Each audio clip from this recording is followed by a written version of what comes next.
काँग्रेसच्या राष्ट्रीय अध्यक्षपदी सुनेत्रा पवारांची निवड होणार। फेब्रुवारीच्या शेवटच्या आठवड्यात किंवा मार्च महिन्यात निर्णय होणार। घोषणेसाठी राष्ट्रीय कार्यकारिणीची बैठक बोलावली जाणार, सूत्रांची माहिती। शरद पवारांच्या राष्ट्रवादीची 17 तारखेला मुंबईत बैठक होण्याची शक्यता। अजित पवारांच्या निधनानंतर पहिलीच बैठक असणार। बैठकीत दोन्ही राष्ट्रवादीच्या विलीनीकरणावर चर्चेची शक्यता, सूत्रांची माहिती। मुंबईच्या महापौरपदी भाजपच्या रितू तावडे विराजमान। 44 वर्षांनंतर मुंबईत भाजपचा महापौर, तर उपमहापौरपदी शिंदेंच्या शिवसेनेच्या संजय घाडींची निवड। मुंबई पालिकेत महायुतीचे शिलेदार विराजमान। मुंबईत बाळासाहेब ठाकरेंना अपेक्षित असं शासन चालवू।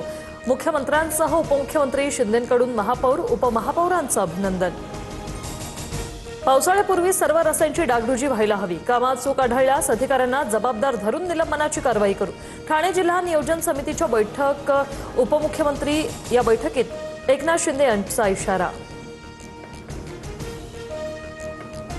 धैर्यशील मोहिते पाटील हेच माझ्या हत्येच्या कटाचे मास्टरमाइंड। भाजपचे राम सातपुते यांचा गंभीर आरोप। सुरक्षिततेवरून मुख्यमंत्री आणि पालकमंत्र्यांनाही पत्र दिल्याची माहिती।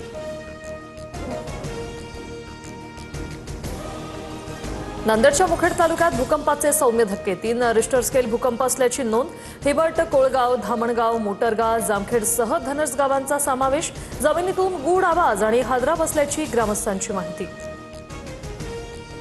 जळगावच्या सराफा बाजारात सोन्याच्या दरात 700 रुपयांची वाढ। जीएसटीसह 1,61,000 रुपये प्रति तोळा, तर चांदीच्या दरात 2,000ची घसरण। प्रति किलो 2,76,040 रुपयांवर।